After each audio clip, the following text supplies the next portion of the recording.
오늘은 삶의 우선순위에 대한 말씀을 여러분에게 드리겠습니다. 미국에서 있었던 일입니다. 온도가 섭씨 37.2도로 땀이 비오듯 흐르는 어느 여름날이었습니다. 10개월 된 여자아이가 이모가 세워둔 차 안에 갇히게 되었습니다. 이것을 안 한 이웃 주민이 옷걸이를 가지고 와서 차의 문을 열려고 하는 동안에 그 엄마와 이모는 미친 듯 차 주위를 돌면서 발을 동동 굴렀습니다.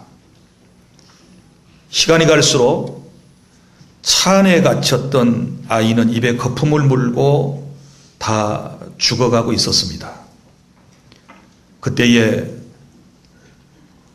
신고를 받고 견인차 운전자가 나타났습니다. 그는 그 환경을 보자마자 곧바로 해머를 가지고 자기 차에서 해머를 가지고 와서 차의 유리문을 부시고 그 아이를 살려냈습니다. 그런데 이 아이를 건네받은 엄마는 그 운전자가 자기 자신의 차량을 파손했다고 역정을 내는 것이었습니다. 그때 아이를 살려낸 이 운전자는 이렇게 말했습니다. 나는 당신의 차보다 당신의 아이를 살리는 것이 우선 순위가 된다라고 생각을 했기 때문에 나는 차 유리를 깨뜨렸습니다. 라고 말을 했다고 그럽니다.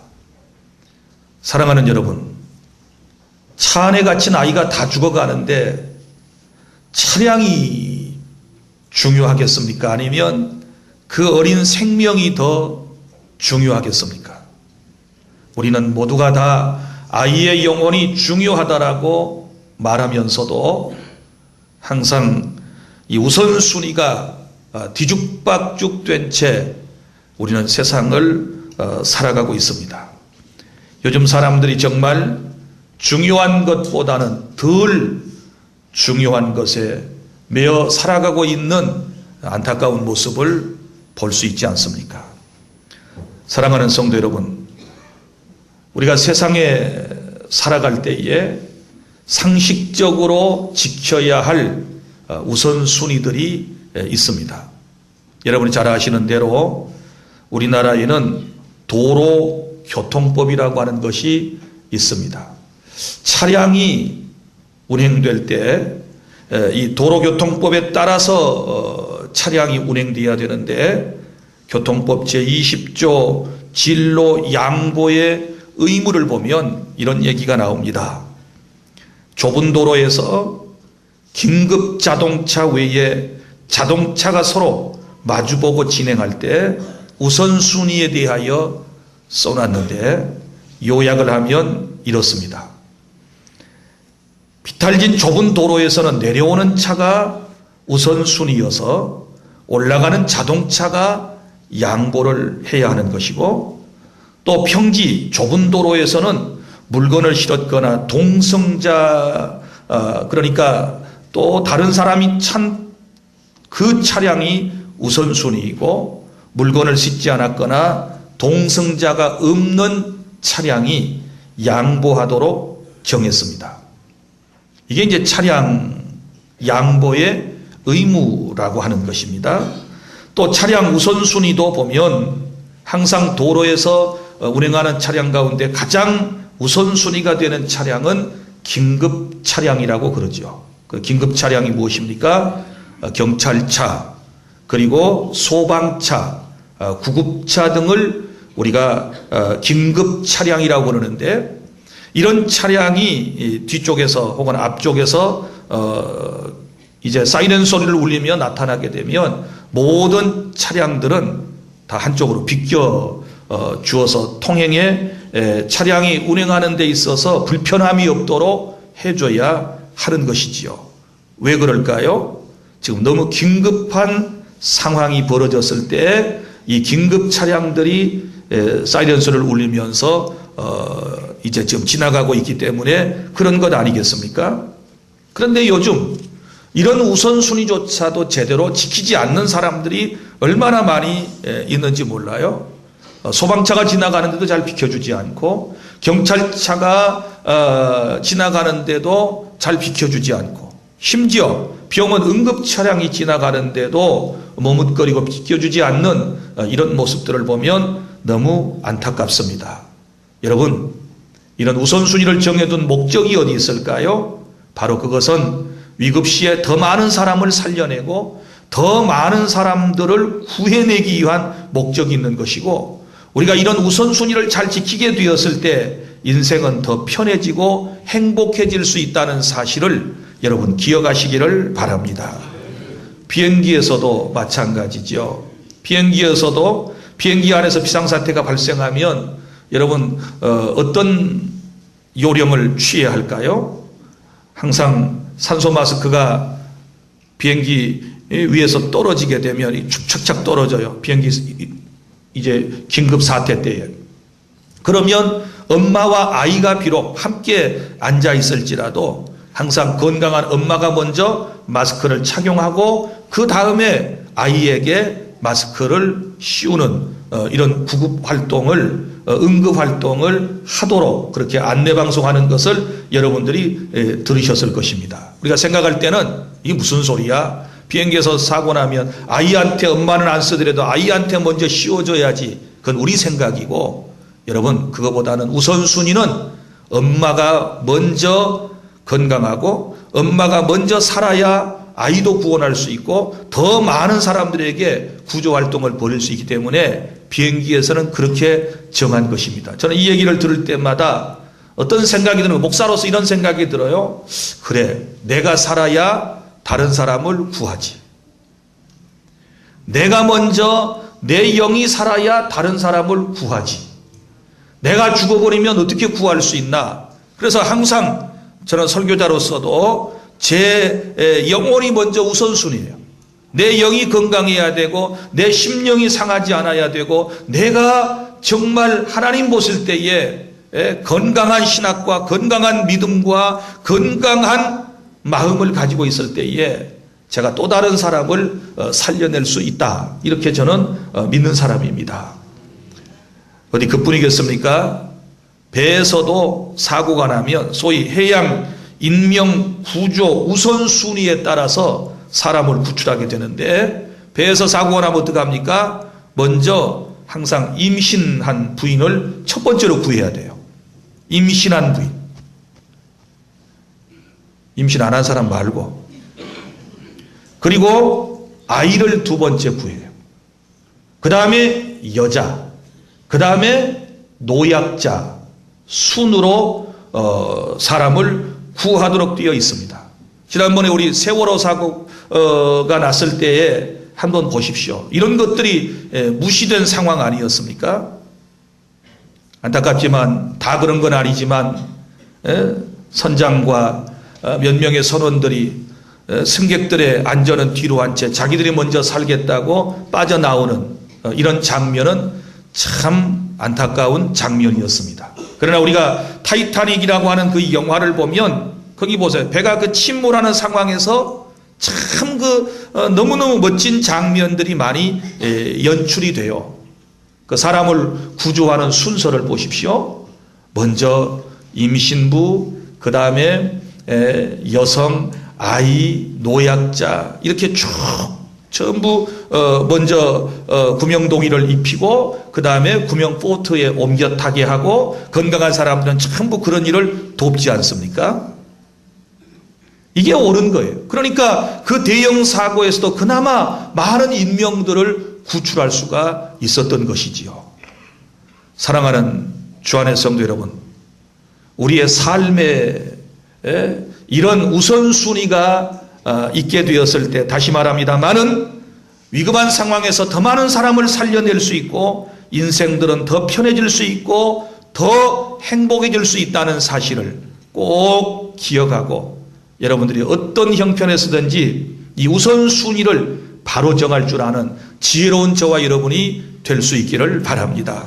무엇보다도 우리 영적인 삶에 있어서도 마찬가지고 신앙생활에서도 마찬가지고 교회 생활에 있어서도 항상 우선순위가 바로 정해져야 된다는 것을 여러분이 기억하시기를 바랍니다. 자, 오늘 본문의 말씀은 어떤 내용입니까? 이런 내용이죠. 이스라엘 사람들이 바벨론에서 포로 생활을 하고 있다가 포로 생활 그 말기에 하나님의 은혜로 1차, 2차, 3차 쭉 하면서 이렇게 사람들이 고국 땅으로 돌아올 기회를 얻게 됩니다. 특별히 오늘 이 학개서에는 그 바벨론 땅에 살던 사람들이 자기 고국으로 돌아오게 돼요. 자, 그때에 이 다리오 왕이 이제 소위 말하면 포로 귀환령을 선포를 하게 되는데 이 사람들이 이제 돌아와요. 근데 돌아올 때의 그 목적은 뭐였냐 그러면 예루살렘의 성전을 재건축하라고 하는 바로 그런 뜻에서 이제 소위 말하면 고국 예루살렘으로 돌아오게 된 것이지요.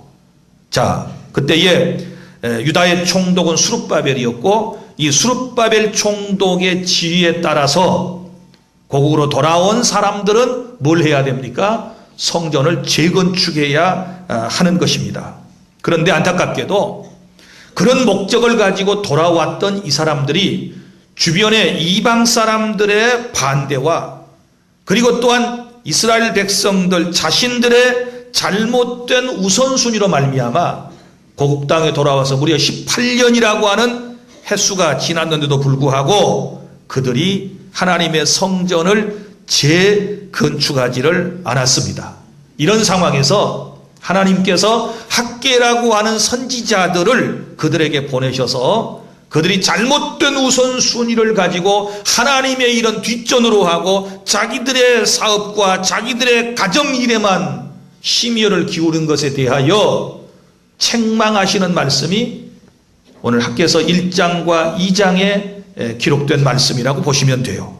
자, 그러면 이 말씀을 통해서 저는 두 단락으로 나눠서 여러분들에게 말씀을 드리려고 하는데 첫 번째 단락은 1절부터 11절까지 말씀인데 여기에는 어떤 내용이 나오는가 하면 우선순위가 잘못되면 어려움이 생긴다.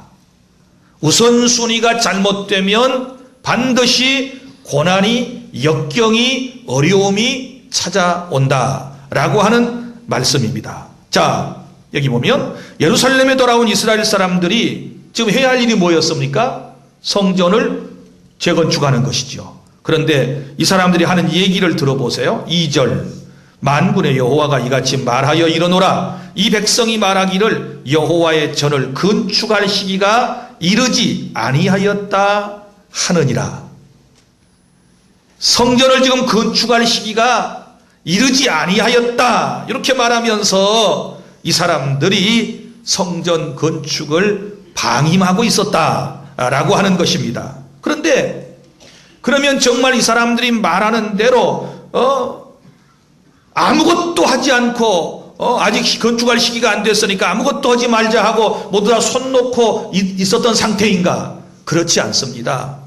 이게 성경에 보면 그들은 자기 자신들의 일에 대해서는 엄청나게 많은 희생을 하고 또 노력을 하는 그런 모습을 볼 수 있습니다. 이때에 하나님께서 3절부터 5절에 하신 말씀이 나와요. 누구를 통해서? 학개를 통해서 3절 여호와의 말씀이 선지자 학개에게 임하여 이르시되 이 성전이 황폐하였거늘 너희가 이때에 판벽한 집에 거주하는 것이 옳으냐? 그러므로 이제 만군의 여호와가 이같이 말하노니 너희는 너희의 행위를 살필지니라. 무슨 얘기인가 하면 하나님의 성전은 황폐하고 정말 큰 어려운 가운데 있는데 자기 자신들이 사는 집은 어때요? 판벽하다. 요 판벽하다고 하는 말은 무슨 말인가 하면 아름답게 꾸몄다라고 하는 그런 의미를 가지고 있어요. 너무너무 아름다운 집을 꾸며서 거기에 살고 있는 것이죠. 자, 이것은 우선순위가 잘못된 것이죠. 왜 돌려보냈습니까? 왜 돌아왔습니까? 성전 재건축하라고. 근데 와서 했습니까? 안 했습니까? 안 했어요. 무슨 일 했다고요? 자기 집 고치고 자기 집 꾸미는 일만 했어요. 그랬더니 그 결과로 일어난 일이 뭘까요? 6절부터 11절까지 말씀인데, 자 보세요. 6절 다 함께 시작. 너희가 많이 뿌릴지라도 수확이 적으며 먹을지라도 배부르지 못하며 마실지라도 흡족하지 못하며 입어도 따뜻하지 못하며 일꾼이 싹쓸 받아도 그것을 구멍 뚫어진 전대에 넣음이 되느니라. 아멘. 또 여기 말씀 계속해서 보면, 자 9절 시작. 너희가 많은 것을 팔았으나 도리어 적었고 너희가 그것을 집으로 가져갔으나 내가 불어버렸느니라. 나 만군의 여호와가 말하노라. 이것이 무슨 까닭이냐? 내 집은 황폐하였으되 너희는 각각 자기 집을 짓기 위하여 빨랐음이라. 10절. 그러므로 너희로 말미암아 하늘은 이슬을 그쳤고 땅은 산물을 그쳤으며 11절. 내가 이 땅과 산과 곡물과 새 포도주와 기름과 땅의 모든 소산과 사람과 가축과 손으로 수고하는 모든 일에 한제를 들게 하였느니라. 아멘. 자, 이 말씀을 정리해 보면 잘못된 우선순위 때문에 그들에게 찾아온 어려움, 그것은 먼저는 수고의 대가를 얻지 못했습니다. 많이 뿌릴지라도 수확이 적었다. 이렇게 말씀을 하고 있지 않습니까? 많이 뿌렸지만 하나님께서 그 수확을 얻지 못하게 하셨어요. 자, 이것은 뭡니까? 수고의 대가를 얻지 못했다. 노력한 것만큼 거두지 못했다. 이걸 말하지 않습니까? 나는 여러분들이 좀 깊이 생각하셨으면 좋겠어요. 여러분들이 수고했는데, 노력했는데, 고생했는데 그 수고의 대가가 여러분들에게 주어지지 않게 되었을 때 한번 생각해 봐요. 내가 우선순위를 제대로 하고 살았는가?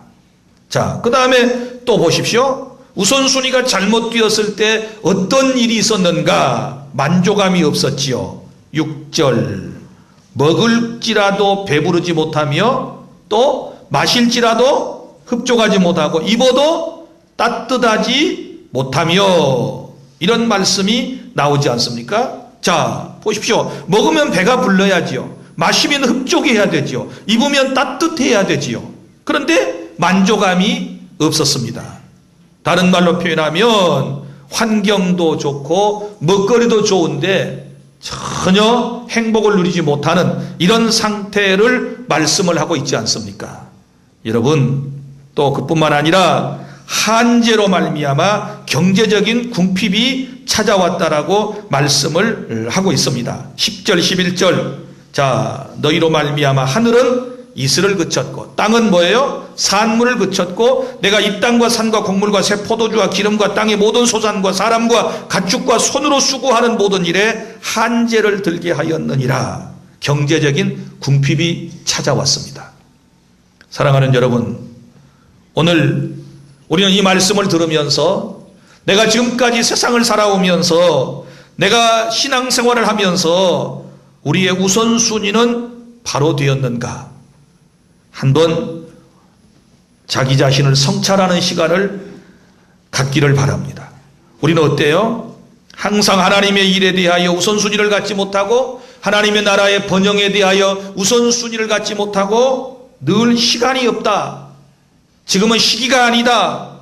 지금은 돈이 없다. 경제적으로 어렵다. 지금은 바쁘다.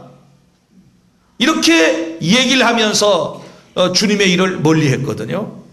그러면 정말 그랬는가? 정말 시간도 없고 정말 물질도 없었는가? 그리고 건강하지도 못했던가? 그게 아니죠. 이 사람들 보면 뭘 보면 알 수 있어요? 자기 집은 판벽한 집으로 만들어 놨어요. 그러면 돈이 있었겠죠. 돈이 들어가야 이쁜 집이 나오죠.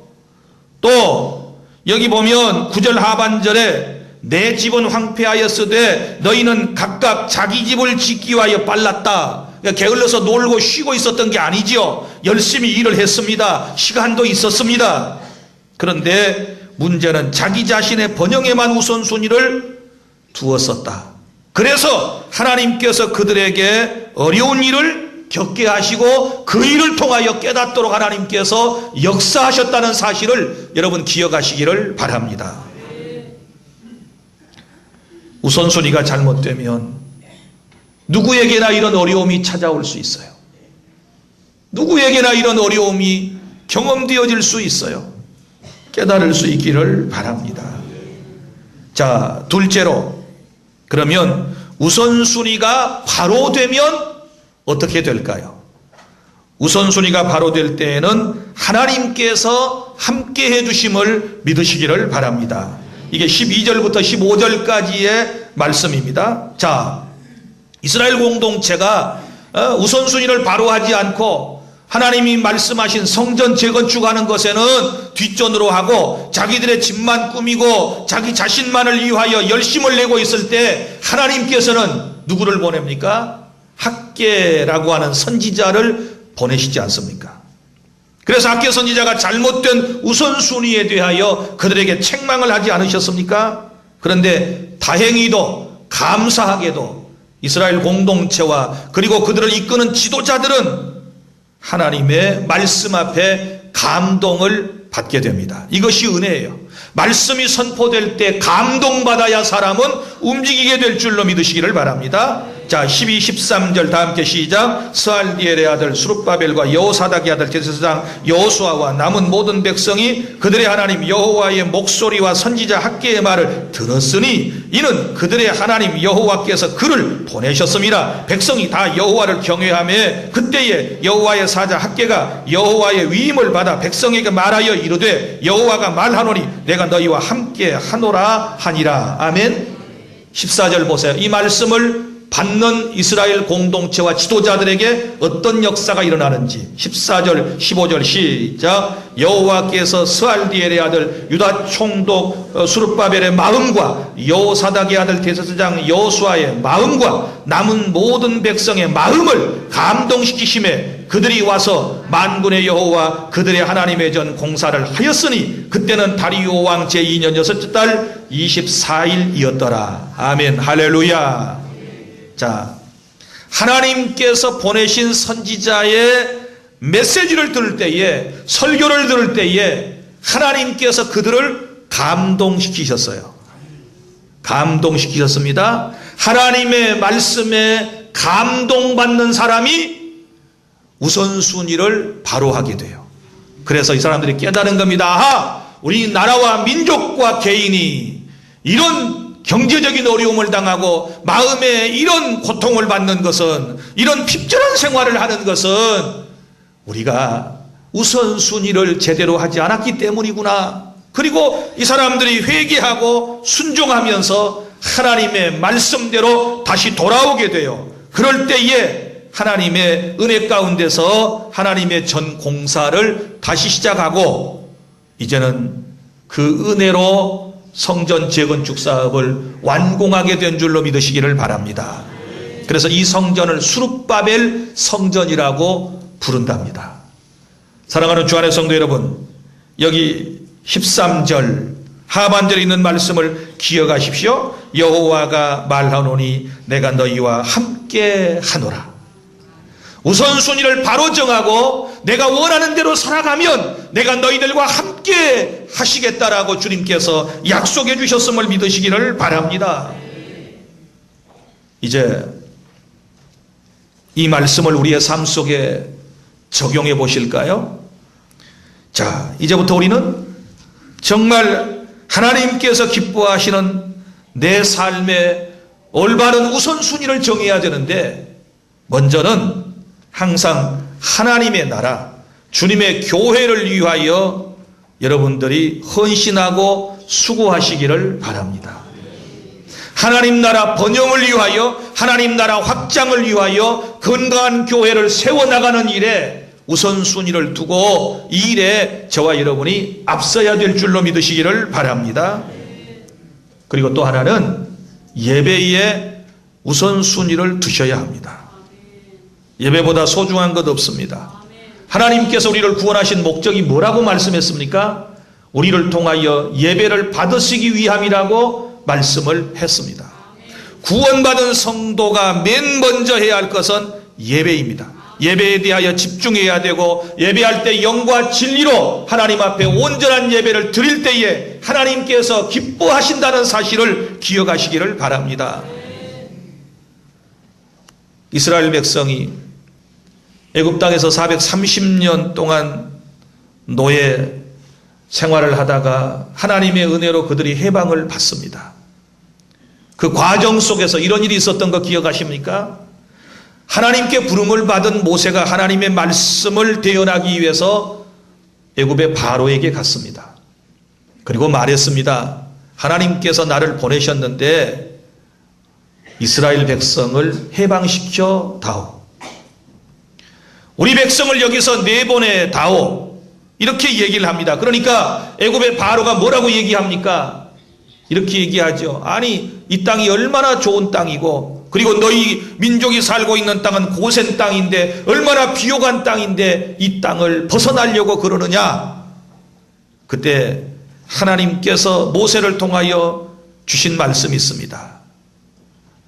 우리가 이 애굽에서 나가고자 하는 이유가 다른 것이 아니고, 저 광야로 사흘길쯤 들어가서 거기서 하나님께 희생의 제사를 드리려고 그런다.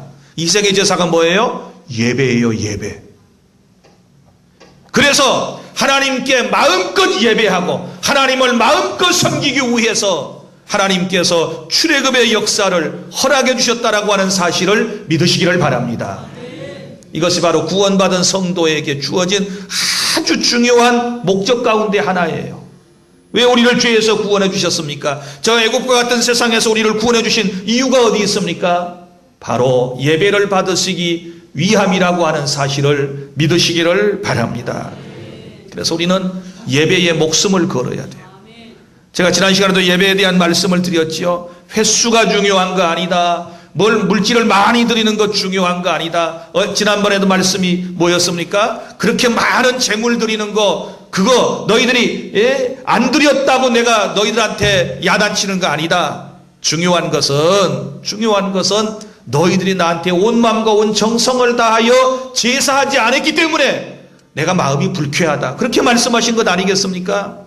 그러므로 예배의 횟수도 중요하지만, 예배의 드림도 중요하지만, 우리가 항상 온 마음과 온 정성을 다해서 하나님께서 임재하시는, 하나님께서 기뻐하시는 그런 예배를 우리가 항상 하나님 앞에 드려야 된다는 것을 믿으시기를 바랍니다. 그리고 또한 전도에 우리가 우선순위를 둬야 되지 않겠습니까? 세상의 그 어떤 모임보다도 전도하는 모임에 우선순위를 둬야 되고, 전도는 사람의 생명을 살려내는 것이기 때문에 사람을 살리는 것보다 더 소중한 것은 없어요. 교회가 엉뚱한 데 우선순위 두면 안 돼요. 놀러 다니는 데 우선순위 두면 안 돼요. 교회가 친교회만 우선순위를 두면 안 돼요. 교회 공동체는 사람을 살리는, 사람을 구원하는 교회 공동체이기 때문에 전도의 사명이 가장 우선순위가 된다는 것을 우리 주 안의 성도는 절대 잊어서는 아니 된다는 사실을 기억하시기를 바랍니다. 뿐만 아니라 물질에 있어서도 우리는 하나님의 것을 구분한 줄 아는 11조를 온전히 드려야 돼요. 물질이 생기면 항상 하나님 먼저 11조 먼저 떼고 그 다음에 우리가 자신을 위하여 주신 분복으로 알고 써야지요. 물질을 주셨는데도 11조를 구분하지 못하는 우선순위가 없다면 다 쓰고 난 다음에 뭘 드리겠다고 하면 안 되죠. 우선순위가 먼저 떼는 것입니다. 그래서 주님은 항상 이스라엘 공동체에게도 뭘 말씀하셨나요? 첫 것을 말씀하셨어요. 자식도 첫 것, 짐승도 첫 것, 농산물도 첫 것을 항상 드리라고 말씀하시는 것은 우선순위가 누구예요? 하나님이시라고 말이에요. 믿습니까? 또한 대인관계에 있어서도 우리가 항상 먼저 용서해야 돼요. 내가 먼저 이해해야 돼요. 먼저 축복해야 돼요. 먼저 사랑해야 돼요. 이런 우선순위를 우리가 가져야 되는 줄로 믿으시기를 바랍니다. 어떤 사람은 기다리는 사람이 있어요. 이건 잘못된 거예요. 내가 먼저 이해하고 내가 용서하고 내가 축복하고 내가 사랑하고 내가 손 내미는 것이 하나님께서 기뻐하시는 것이고, 하나님은 그런 사람을 통하여 큰 은혜를 베푸시고 영광을 거둬주실 줄로 믿으시기를 바랍니다. 또한 우리의 삶에 있어서 우선순위가 되어야 할 것은 기도라고 생각합니다. 눈 뜨고 일어나자마자 새벽 기도부터, 식사를 대할 때에도 기도부터 먼저, 병원 갈 때도 기도부터 먼저 하고, 사업장 문을 열 때도 기도부터 먼저 하고, 무슨 일이든지 항상 기도보다 앞서는 일이 없어야 돼요. 사역을 할 때도 마찬가지예요. 기도 없이 하면 투덜거리고 원망하고 짜증내요. 기도 많이 하고 사역을 하면 행복하고 기쁘고 능력이 나타나고 하나님의 영광을 드러내게 되는 줄로 믿으시기를 바랍니다. 나는 우리 주 안의 모든 사역자들에게 정중히 권면합니다. 기도하고 찬양하고, 기도하고 안내하고, 기도하고 식당에서 봉사하고, 기도하고 차량 봉사 안내하고, 기도하고 아이들 가르치고, 기도하고 하나님 앞에 헌신하는 그런 성도들이 꼭 되실 수 있기를 바랍니다. 기도해야 하나님의 마음을 알아요. 기도해야 예수님의 마음이 돼요. 기도해야 사랑의 마음이 나오게 되는 거예요. 기도 없이 하면 여러분 절대 얼마 못 가요. 그래서 늘 기도 먼저, 할렐루야. 그리고 또한 사명 먼저. 직분에는 세상 직분도 있고 영의 직분도 있다고 말씀을 하셨는데, 우리는 영적 직무를 감당하는 데 있어서 먼저 우선순위를 둬야 되는 줄로 믿으시기를 바랍니다. 마태복음 6장 33절 예수님께서 하신 말씀을 귀 기울여 보십시오. 너희는 먼저 그의 나라와 그의 의를 구하라. 그리하면 이 모든 것을 너희에게 더 하시리라. 하나님이 기뻐하시는 일, 사람 살리는 일, 남에게 유익이 되는 일을 앞장서서 하게 되면, 그런 일에 우선순위를 두게 되면 하나님께서 이 모든 일을, 이 모든 것들을 더해 주시겠다라고 우리에게 약속을 해 주셨습니다. 말씀을 맺습니다. 우선순위를 바로 해서 살아가게 되면 복이 되는 것이고, 또한 이 삶은 더욱더 행복해지는 것이고, 그러나 우리가 우선순위를 잘못하고 살아가게 되면 핍절과 곤고한 삶이 찾아온다는 것을 기억하고, 오늘 말씀을 듣는 중에 지금까지 내가 세상을 살아오면서 우선순위를 바로 정하고 살았는지, 아니면 내 마음대로 살아왔는지, 내일부터 먼저 했는지, 깊은 자성과 함께 성찰을 하신 이후에 행동으로 이제는 정말 하나님의 영광을 위하여 우선순위를 바로 정하는 저와 여러분이 될 수 있기를 바랍니다. 기도하겠습니다.